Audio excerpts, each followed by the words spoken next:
Savitri by थी वो क्रांतिवीर। ये आप इसीलिए कह रहे हैं ना, क्योंकि आप नहीं चाहते कि मैं यहाँ से वापस दुखी होकर जाऊँ। बेटी की विदाई हो रही है और कौन सा बाप दुखी नहीं होगा। ये नहीं ले सकती।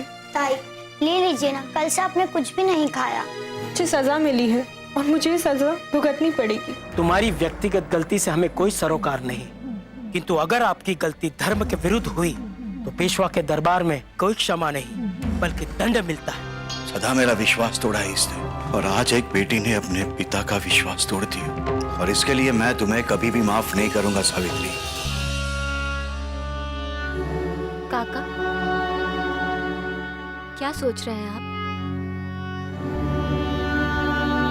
बेटा, मैं एक पिता के बारे में सोच रहा हूँ। ज्योतिबा के पिता गोविंदराव के बहाने एक पिता को समझने की कोशिश कर रहा हूँ। गोविंदराव जी के बारे में तो मैं भी कंफ्यूज्ड हूँ। समझ ही नहीं आता कि वो अच्छे इंसान थे या बुरे। बेटा काव्या, जब से हमारा समाज साहित्य से दूर हो गया है और जैसे हमारे समाज के लोगों ने सिनेमा और टेलीविजन के साथ शादी की है, तब से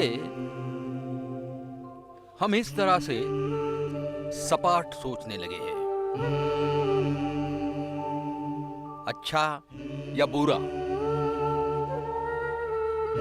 और तुम्हारी पीढ़ी के लोग तो ये भी नहीं समझ पाते कि अच्छा या बुरा, इसके बीच में भी कुछ होता है। हमारी पीढ़ी तो काका सोचते ही नहीं है। उसने तो सोचना ही बंद कर दिया है। लेकिन अगर गोविंदराव की बात करें तो वो कभी ज्योतिबा को बहुत डांटते थे, उनके विरोध में खड़े हो जाते थे, और कभी सावित्री बाई को बिल्कुल बचा लेते थे। कभी ज्योतिबा और सावित्री दोनों को ही बचाते हैं तो कभी सगुणा को डांटते हैं।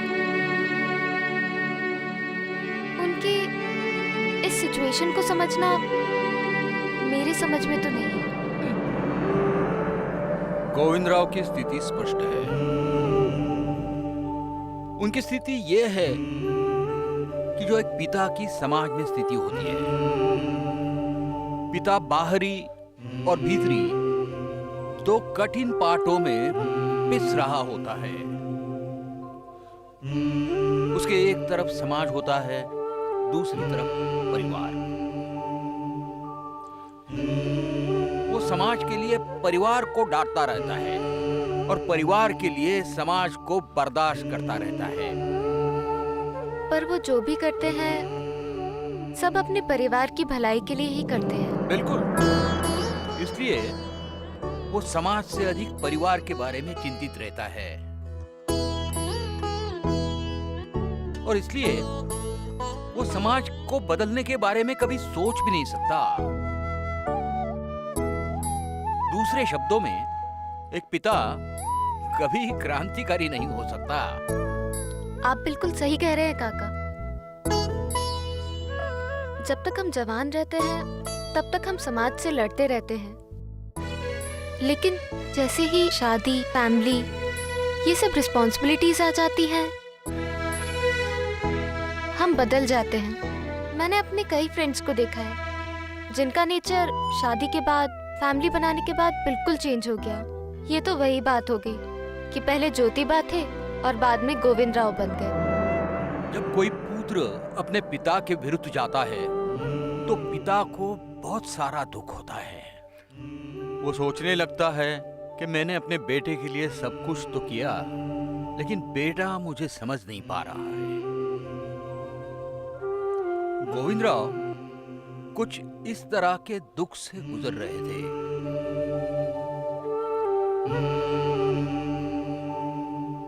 पर सौभाग्यशाली होते हैं वो पिता जिनके बच्चे उनके दुख को समझते हैं।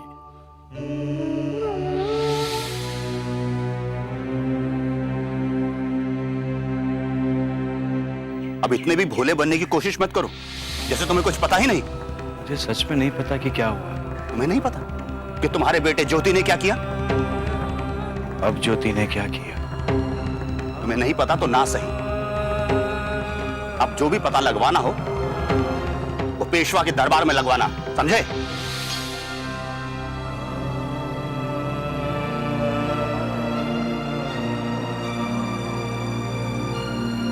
इतने दिनों तक तो मैं छिप छिप आकर बाबा को बिना बताए मेडल मिशनल के यहाँ जाती रही और मैंने इतनी शिक्षा भी प्राप्त कर ली।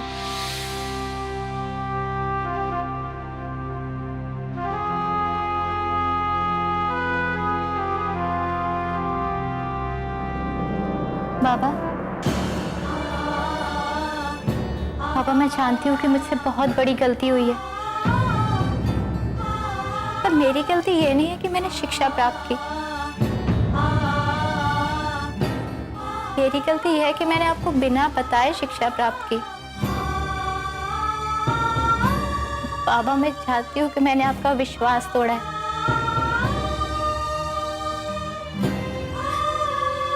और मैं ये भी जानती हूँ कि जब एक बार विश्वास टूट जाए तो दोबारा छूट नहीं सकता। पापा मैं आपको बताना चाहती थी कि मैं मिशेल मैडम के यहाँ अक्का की सहायता करने नहीं बल्कि शिक्षा प्राप्त करने चाहती हूँ। तो बाबा मैं डर गई थी, बाबा मैं क्या करती।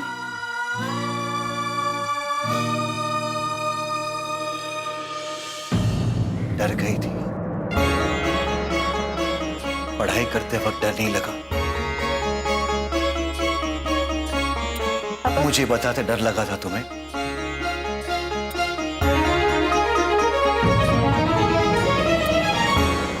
बाबा मैं अपने लिए नहीं बल्कि आपके लिए डर गई थी।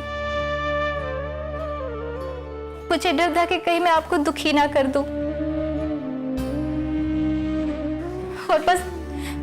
और बस इसीलिए मैंने आपसे ये बात छुपाई। तो अब तुम्हारी बातें जानकर मैं दुखी नहीं हो रहा हूं। तुम्हारा ये झूठ सुनकर मुझे क्या सुख मिल रहा है? हाँ? बाबा बच्चों से तो गलती हो जाती है ना। बाबा क्या बड़ों का ये फर्ज नहीं कि उन्हें माफ कर दे?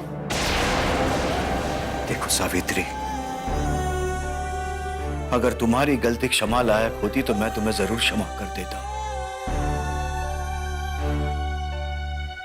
मैंने तुमसे पहले ही कहा था कि हमारे धर्म में कोई भी स्त्री पढ़ नहीं सकती। पढ़ाई पर सख्त मनाही है, इसके बावजूद भी तुमने घर पर रहकर शिक्षा प्राप्त की। तभी भी मैंने तुमसे कहा था कि यह बात घर के बाहर नहीं जानी चाहिए, फिर भी यह बात घर के बाहर गई। तुमने फिरंगियों के यहां जाकर शिक्षा प्राप्त की, इसका भी मुझे पता नहीं चला। और इससे भी आगे तुम अहमदनगर जाकर शिक्षा प्राप्त करना चाहती।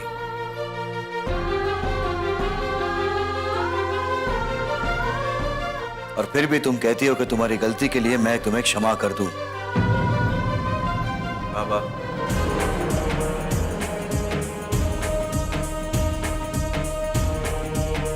बाबा एक बात मुझे समझ में नहीं आ रही। सावित्री ने शिक्षा प्राप्त कर ली, इसमें क्या बुराई है? आखिर कब तक हम रूढ़िवादी विचारों से लिपटे रहेंगे कि स्त्रियों को शिक्षा नहीं प्राप्त करनी चाहिए? कब तक? ज्योति, ये बात मुझे समझाने की जरूरत नहीं है, जाकर पेशवा को समझाना। पुजारी जी गए पेशवा की सभा में तुम्हारी शिकायत करने के लिए। तुमने जो अधर्म किया है उस बात की शिकायत। तुम्हें पेशवा के दरबार में खड़ा किया जाएगा।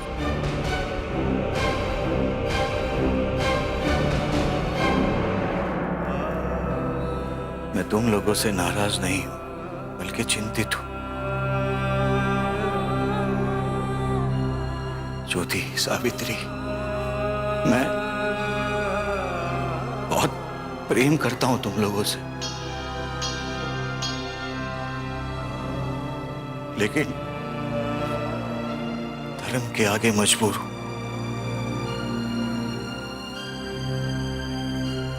मुझे समझ में नहीं आता कि मैं क्या करूं। कभी भी पेशवा के लोग आ सकते हैं यहां तुम्हें बुलाने के लिए।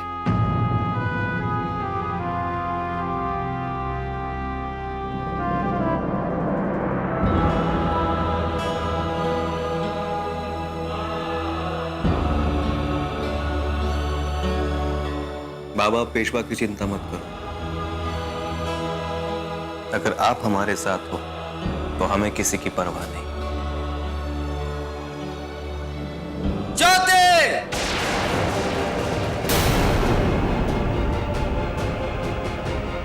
तुम पर धर्म के विरुद्ध आचरण करने का आरोप लगा है।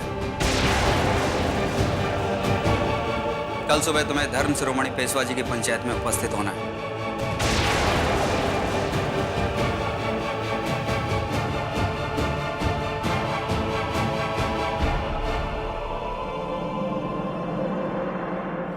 अरे जरा जोर से दबाओ, क्या सुहागन की तरह मरी मरी सी दबा रही हो, है? जोर लगाओ। वाह। घंटू, किधर जा रहा है तू? आई वो खेत से गेहूं लाया था। हाँ, जा जा, चल काम कर ले पूरा। वाह। आई, आपसे कुछ बात करनी थी। हाँ हाँ बोल, लेकिन ध्यान रहे हाथ ना रुके। आई, कांता को 2 दिन हो गए कमरे में बंद।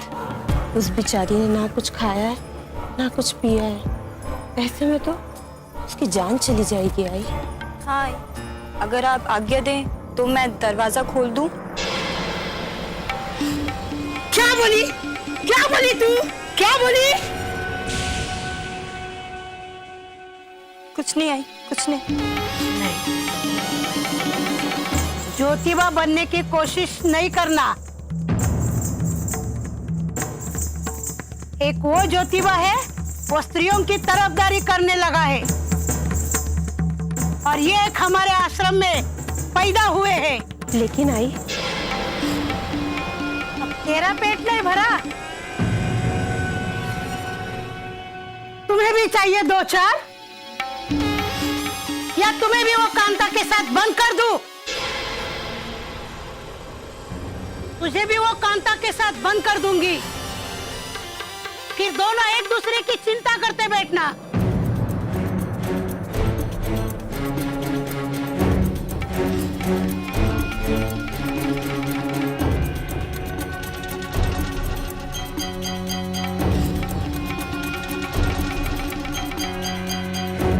सोच रही हूँ कल मैं जाऊँ पंचायत देखने।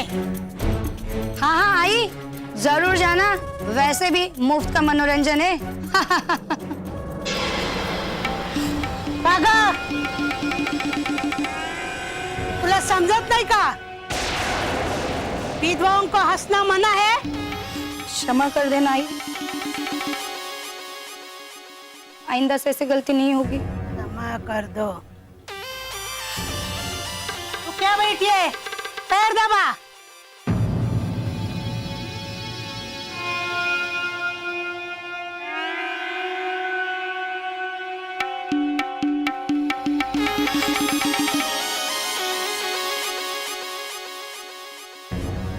अच्छा आई, मैंने सुना है कि ज्योतिबा ने अपनी पत्नी को फिरंगियों की पाठशाला में पढ़ने भेजा और पूरे पुणे में किसी को खबर तक नहीं लगी। वो ज्योतिबा तालाब में डूबकर पानी पीता रहा।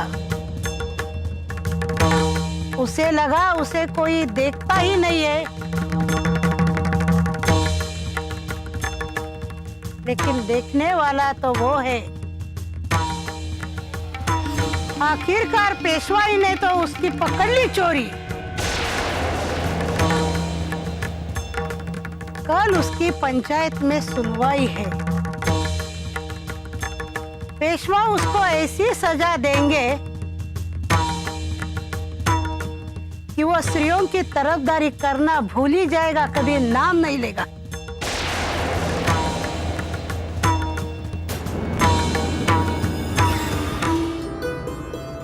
ज्योति, ज्योति, अरे सदाशिव सखाराम, अरे बैठो बैठो, आओ बैठो।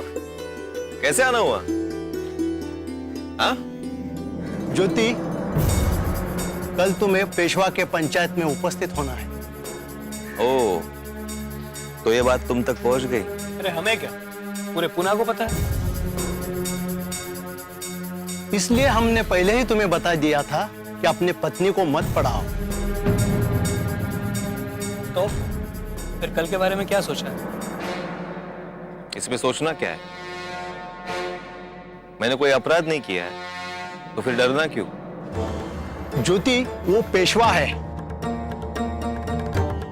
उसके मुख से निकला हर शब्द न्याय होता है।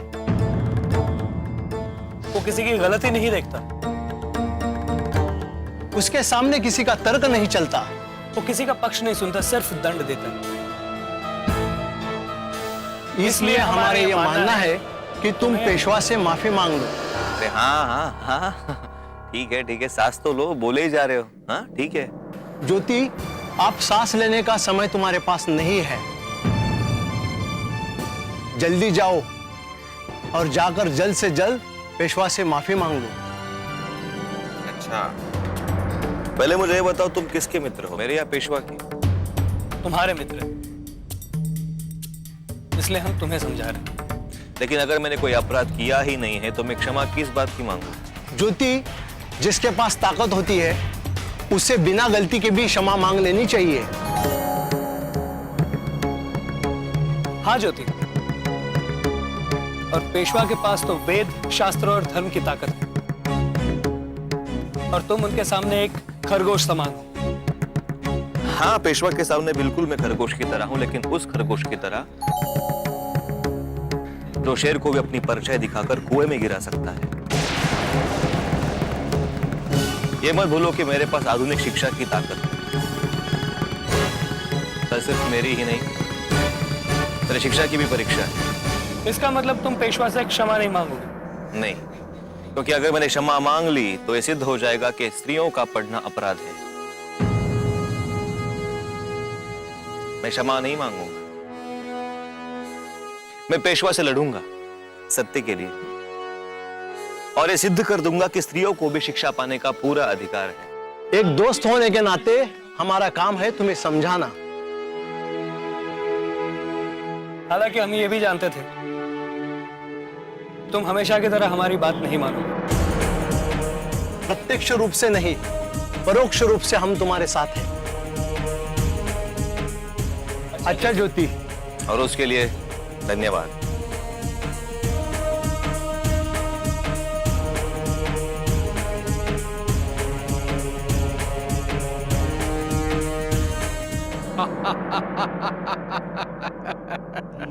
काका, आप ऐसे हंस क्यों रहे हैं? काव्या बेटा, मैं इस झूठे समाज पर हंस रहा हूं। समाज पर? हाँ, समाज पर। कभी कभी मुझे लगता है हमारे ये समाज में जैसे रीढ़ की हड्डी ही नहीं है। हमेशा हमेशा ताकतवर लोगों के सामने झुक जाता है। सही कह रहे हैं आप काका, लेकिन ये तो चिंता की बात है। आप इस पर हंस रहे हैं? नहीं, मैं उन पर नहीं हंस रहा हूं, लेकिन मैं उन पर हंस रहा हूं जब कोई अपने समाज में स्त्रियों और पिछड़ों की लड़ाई लड़ने के लिए खड़ा हो जाता है, जब कोई ताकतवर लोगों के सामने इसके लिए तनकर खड़ा हो जाता है, तो ये समाज उल्टा उसे ही समझाने लगता है। नहीं नहीं ज्योति, पेशवा के सामने झुक जाओ। पेशवा ताकतवर है, क्षमा मांगो उनसे। अब तुम ही बताओ काव्या, मैं इस पर हंसूं, नहीं तो और क्या करूं? अगर वही ज्योतिबा उस दिन पेशवा के सामने झुक गए होते तो बताओ आज हम कहाँ होते? तो शायद हम आज भी स्त्रियों की शिक्षा के लिए ही लड़ रहे होते। कौन लड़ रहा होता? वो तुम्हारे भाई जैसे लोग। अरे उन्हें तो ये भी नहीं पता कि हमारे देश और हमारे समाज की स्थिति क्या है। आप सही कह रहे हैं काका। ज्योतिबा और सावित्रीबाई फुले का काम इनक्रेडिबल है। उनके जैसा काम तो समाज में कोई भी नहीं कर सकता। काका, मुझे एक बात समझ में नहीं आती कि जब हमारे देश में अंग्रेजों की हुकूमत थी तो लोग पेशवा से इतना क्यों डरते थे? काका, जब बड़े बड़े लोग पेशवा से खौफ खाते थे तो ज्योतिबा उनके सामने कैसे टिके रहे? मतलब उन्हें एक बार भी डर नहीं लगा? इसका कारण तो मैं सही नहीं बता सकता, क्योंकि इसके बहुत सारे कारण हैं। एक कारण यह है कि ज्योतिबा शुरू से ही बहुत नीडर थे। क्योंकि वो सच्चे थे इसलिए किसी की भी परवाह नहीं करते थे। काव्या, क्रांति ज्योति सावित्रीबाई ने भी ज्योतिबा की पेशवा के विरुद्ध इस लड़ाई में उनका पूरा साथ दिया था।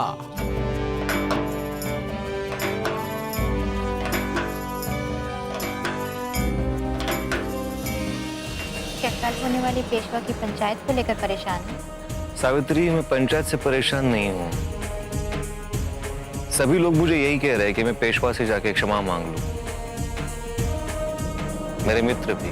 आज ये पंचायत इसलिए बुलाई गई है कि तुम्हारे बेटे ज्योतिराव पर यह आरोप है कि उसने अपनी स्त्री को पढ़ाने में सहायता की। अब तक सभा में उपस्थित क्यों नहीं हुआ? पेशवा से डर के पूना छोड़कर भाग गया होगा।